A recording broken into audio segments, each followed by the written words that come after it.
Thank you, Madam President. As we would like to give the opportunity to speak to everybody during the upcoming sessions, I kindly ask all speakers to limit your interventions to 1 to 3 minutes. I am now pleased to invite the President of Kenya, William Ruto, to give his intervention. The President of Switzerland, the President Zelensky of Ukraine, Madam Vice President of the United States, heads of states, ladies and gentlemen.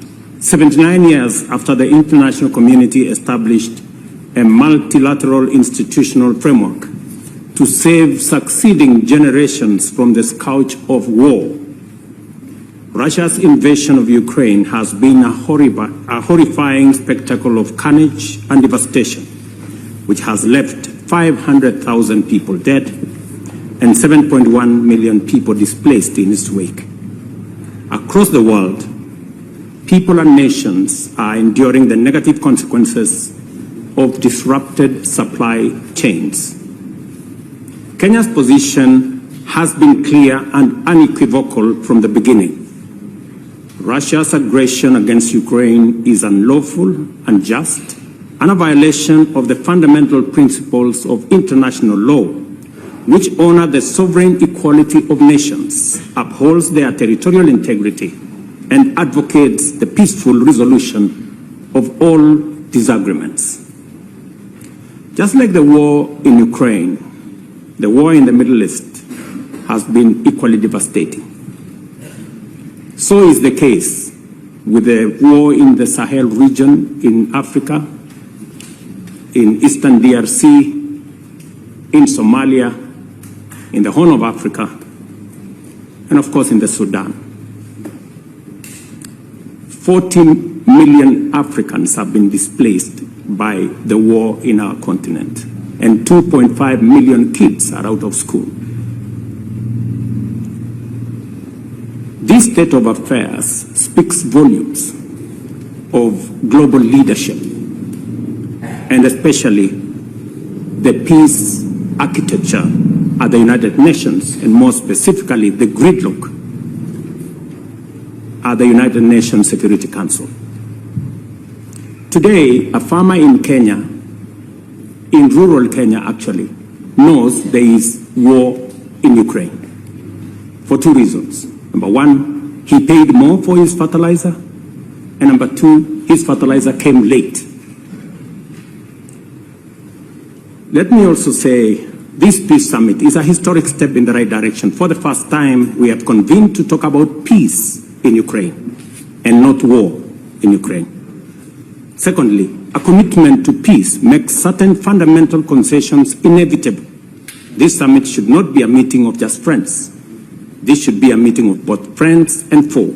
To succeed in this positive trajectory, Russia must be on the table, number 1. Number 2, an American general, Norman Swartzfeld, said, the more we sweat in peace, the less we bleed in war.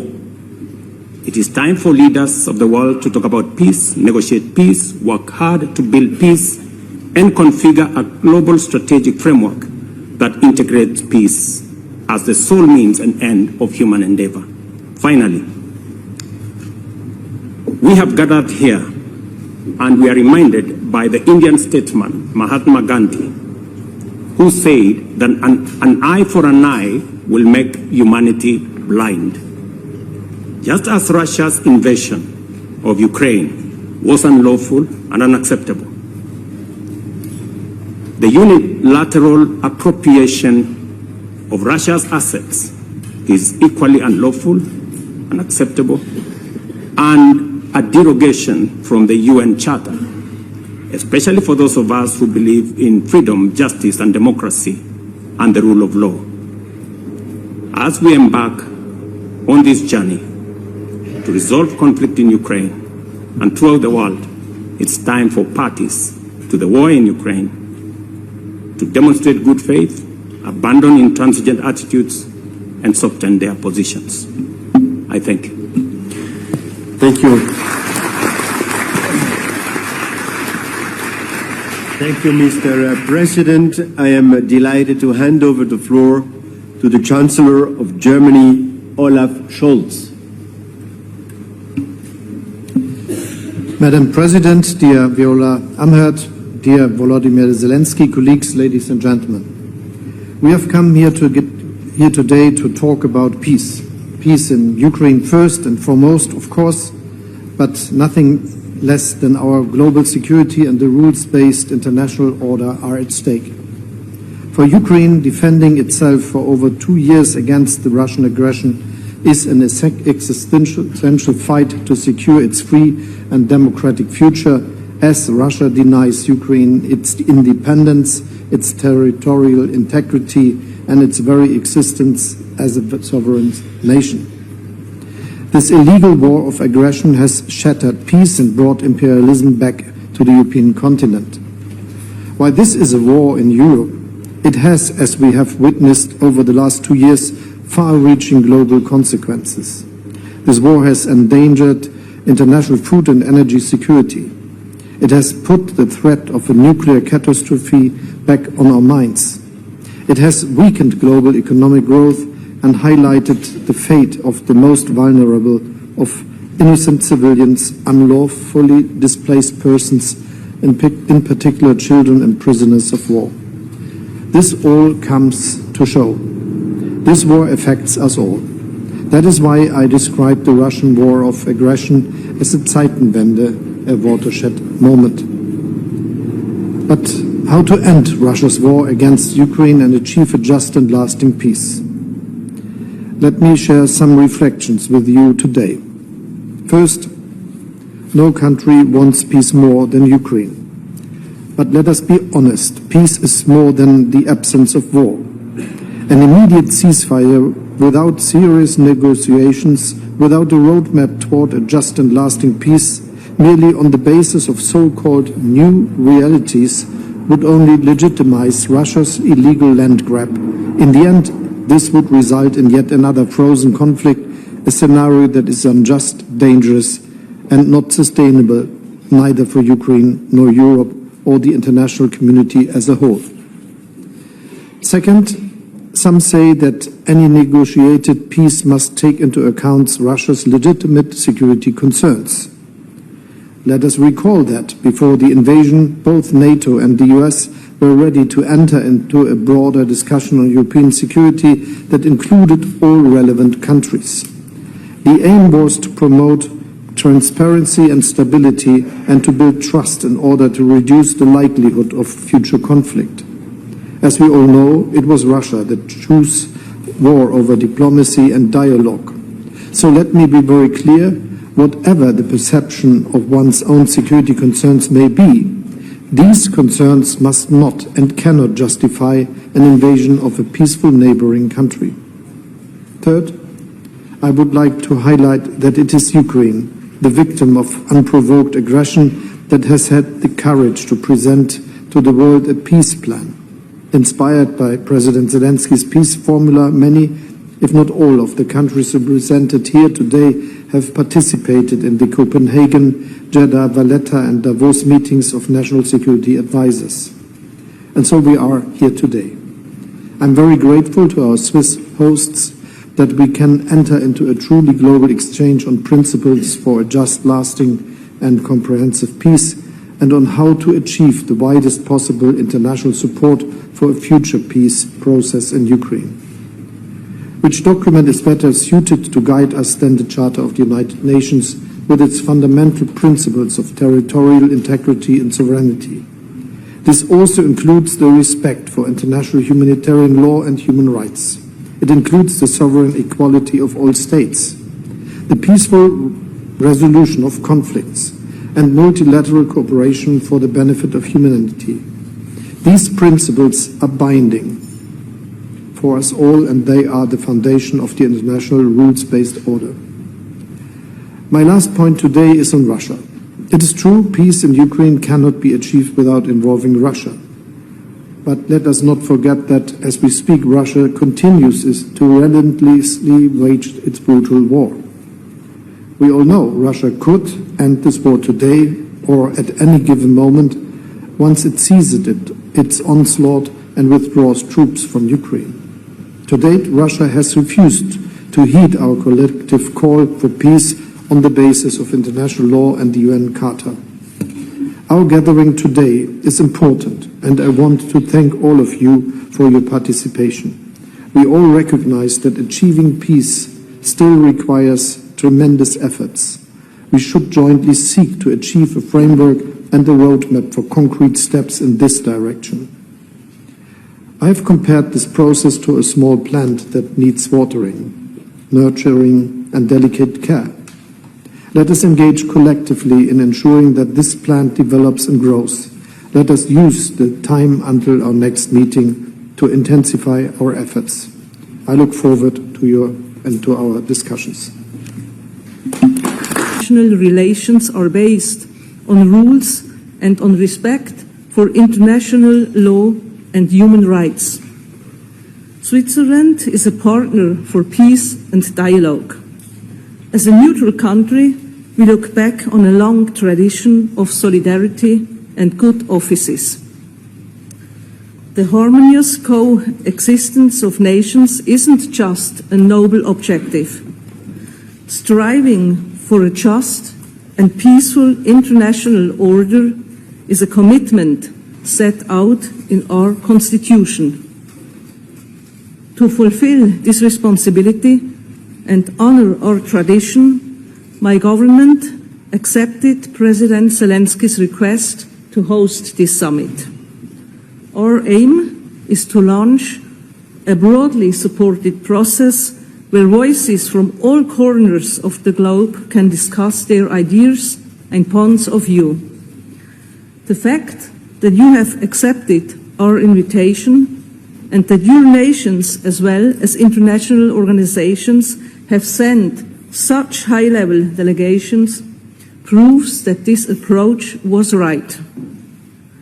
Although our objective is ambitious, it is in the interests of everyone here to commit to this ambition. Excellencies, ladies and gentlemen, we are all aware that a peace process without Russia is inconceivable. A lasting solution must involve both parties.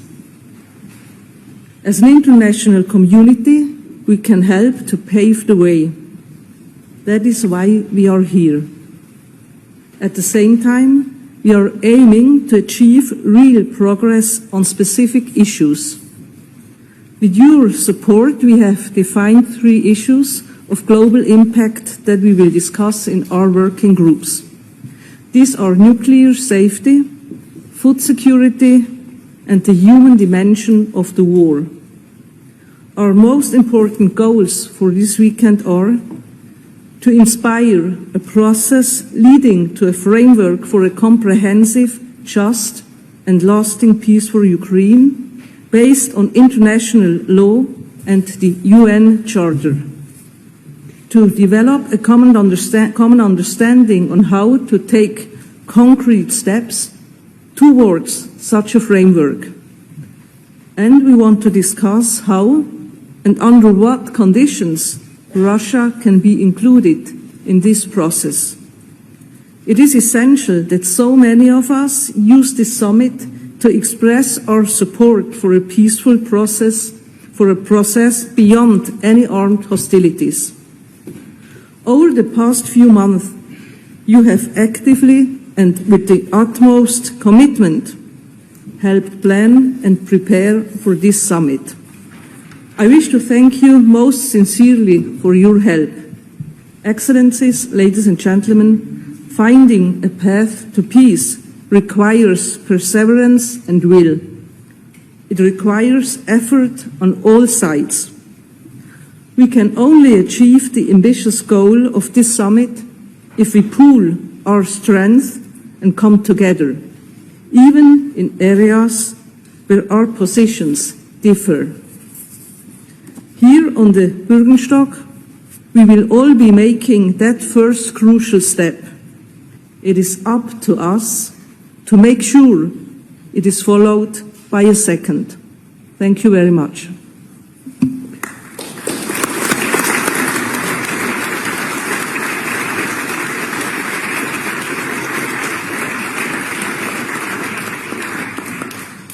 Thank you, Madam President. And now I invite the President of Ukraine, Volodymyr Zelensky, to take the floor for his address. Thank you so much. Madam President, thank you. Thank you for your efforts to organize the summit and bring about a just peace. Ladies and gentlemen, today is the day when the world begins to bring a just peace closer. I thank everyone who has worked for this day, every leader, all the teams and advisors, all the states. 101 states and international organizations are now at the summit, and this is a tremendous success, our success, the common success of all those who believe that a united world, United Nations are stronger than any aggressor. Distinguished leaders and representatives of states and international organizations, everyone who is here today for the sake of a just peace. I'm pleased to welcome everyone to the first Peace Summit, which can be the first step towards a just end to the war of Russia against Ukraine. And when we end it justly and fairly for Ukraine on the basis of international law, then every nation in the world will be able to count on the same justice and fairness, on the same effectiveness of the UN Charter with regard to its rights. And then these words will once again have their full power.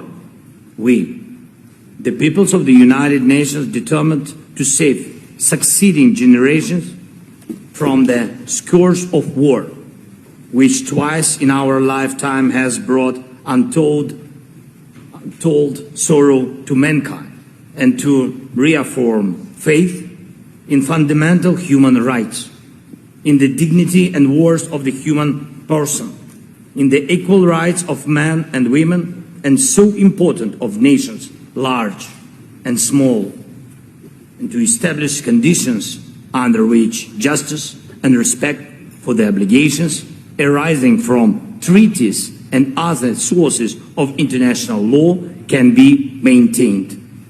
These are the first words of the UN Charter, but they are also the words that describe the essence of the peace formula, which became the basis of the Peace Summit and encouraged all parts of the world and different nations with equal respect to participate in our joint work. The Peace Summit, our unity here proves that the very idea of international law remains alive and effective. Your presence here proves that the UN Charter and the basic conventions are not a formality, but the real foundations of coexistence among peoples. Our principles are clear. No one had the right to wage a war of aggression against a neighbor and undermine one of the basic principles of the UN Charter, the territorial integrity of states. No one had the right to threaten the world with nuclear weapons. No one had the right to undermine food, energy, or any other security of the world and its regions. No one had the right to kidnap the children of another nation. No one had the right to undermine peace. We are able to ensure the effectiveness of such principles. These are globally important principles. And I am grateful to you, distinguished leaders and representatives of states and international organizations, for proving that the world may not fall into total war anymore. The war Russia unfortunately brought to us, to Ukraine, to our homes, to Ukrainian cities, our villages, and hundreds of them were unfortunately completely burned by the Russian bombs, artillery, and missiles. Putin has taken the lives of thousands of our people. Why? Because he wants to take over a neighboring country, I do not wish this to anyone. I sincerely wish that all of you, all the peoples of the world, every child, every family could simply live without war. And I want this for all Ukrainians. Ukraine had the right to peace, just like all of you. Ladies and gentlemen, we must stop this war based on the UN Charter, respect for international law, the just interests of the Ukrainian people, and the idea of the undeniable value of human life, not war. Now we will focus on 3 points, like Madam President said, on what is useful to everyone in the world, without exception. The first point is radiation and nuclear safety. The second is food security. The third is the release of prisoners and deportees, adults and children, military and civilians whose lives have been broken by war. We will focus on 3 initial points of the peace formula, and in the process of working on them, we can reach an agreement and create an action plan for each point of the formula. Therefore, this inaugural peace summit includes 3 panels where each participating country can show its leadership. The peace formula is inclusive, and we are happy to hear and work on all proposals, all ideas, what is really needed for peace and what is important to you, dear friends. I urge all of you to be as active as possible, and I'm proud that all parts of the world, all continents are now represented at the Peace Summit. We have managed to avoid one of the most terrible things, namely the division of the world into opposing blocks. Here, there are representatives from Latin America, Africa, Europe, Middle East, and Asia, the Pacific, North America, and religious leaders. 101 participants, and no one had the privilege of deciding for another. This is true multipolarity, when each political pole of the earth is represented and has its own influence in solving a globally important issue. No one doubts that the global majority wants to guarantee all aspects of security, including nuclear and food security. The majority of the world definitely supports the principle of territorial integrity of states, sovereignty of nations, and equality in relations between peoples. The world majority definitely wants to live without bloody crises, deportations, and ecocides. And so every nation that is not represented now and that shares the same values of the UN Charter, indeed and word, will be able to join our work in the next stages. The peace formula encourages all the powers of the world to think about ending the war and to propose how to end it. And therefore, the very idea of war has already lost. Putin should switch from the language of ultimatums to the language of the world majority, which wants a just peace. Distinguished leaders and representatives of states, what exactly can this summit deliver? First is to prove that the return of security is indeed possible.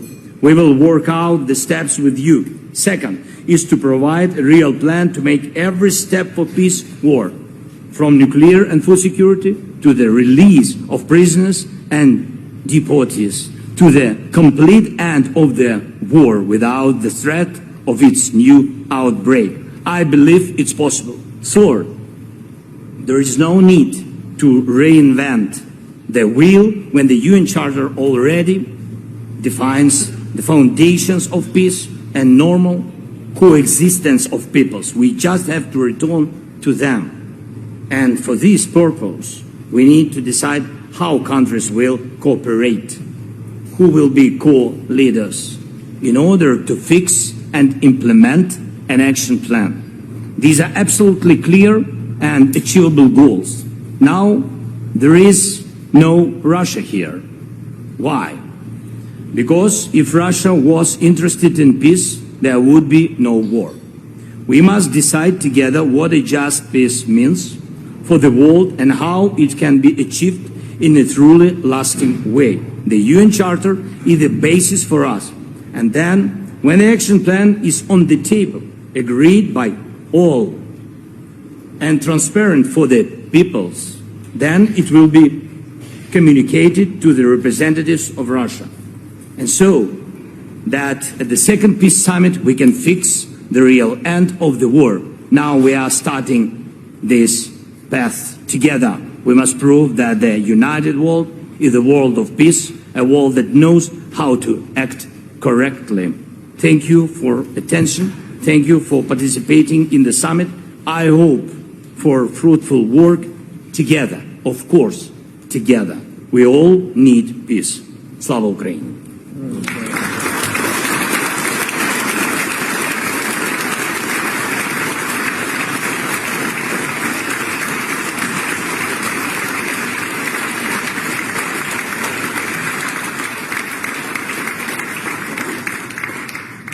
Thank you, Mr. President. Now I'm pleased to hand over the floor to the Vice President of the United States of America, Kamala Harris. Thank you. Thank you, President Ahmed and President Zelensky, for hosting this summit. It is my honor to be here with all of the leaders today. I first met President Zelensky in February of 2022, just 5 days before Russia invaded Ukraine. An outrageous attempt to subjugate a free people and an attempt to wipe a sovereign state off the map. On that same day, I addressed the Munich Security Conference and made clear that the United States of America is a steadfast supporter of the principles that people have a right to choose their own form of government. Nations have a right to choose their own alliances. There are inalienable rights governments must protect. The rule of law must be cherished. Sovereignty and territorial integrity of all states must be respected. And national borders should not be changed by force. And nearly 2.5 years later, I am here to reaffirm the commitment of the United States to these principles and our unwavering commitment to support the people of Ukraine as they defend themselves against Russia's brutal aggression. As I discussed with President Zelensky earlier today, President Biden and I have made clear over the past 3 years we are committed to uphold international rules and norms, to defend democratic values and stand up to dictators, and to stand with our allies and partners. This approach has provided for our security and prosperity for generations, and it continues to do so today. This approach makes America strong, and it keeps Americans safe. And this approach bolsters global stability. Russia's aggression is not only an attack on the lives and the freedom of the people of Ukraine. It is not only an attack on global food security and energy supplies. Russia's aggression is also an attack on international rules and norms and the principles embodied in the UN Charter. Russia is a permanent member of the United Nations Security Council. Nevertheless, for nearly 2.5 years, it has shamelessly violated the core tenets of that charter. If the world fails to respond when an aggressor invades its neighbor, other aggressors will undoubtedly become emboldened.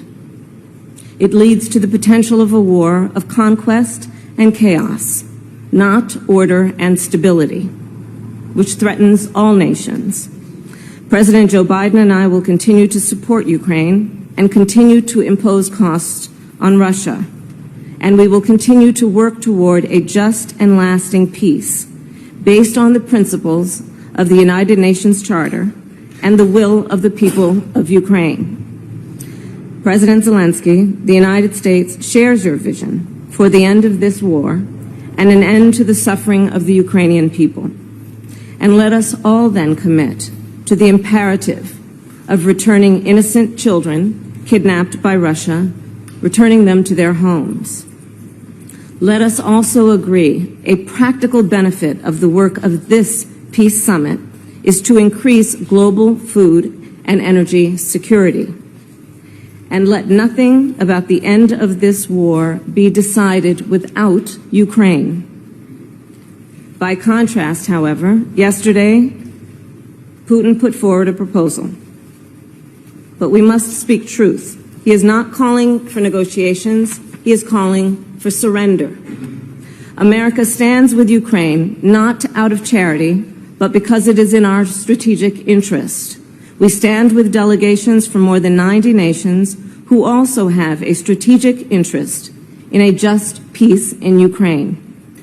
Among us, no doubt, exists a diverse range of views on many of the global challenges and opportunities we face. We don't always agree. However, regarding Putin's unprovoked, unjustified war against Ukraine, there is unity and solidarity in support of international norms and rules. For President Joe Biden and me, it is one of our defining missions to uphold the international rules-based order, to defend it, strengthen it, and promote it. And no doubt it must be a priority for us all. Thank you.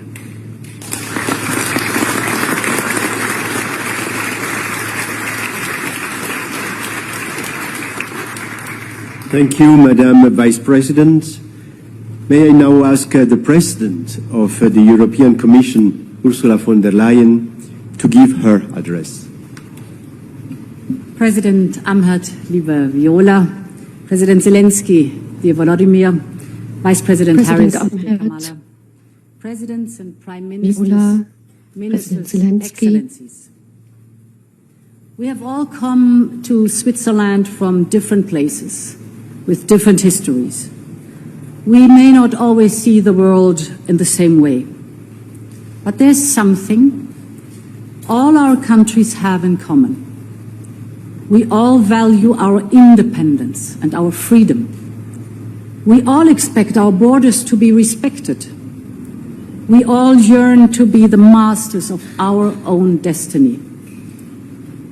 Some, indeed many countries, have had to fight for this, for independence, for self-determination, for freedom.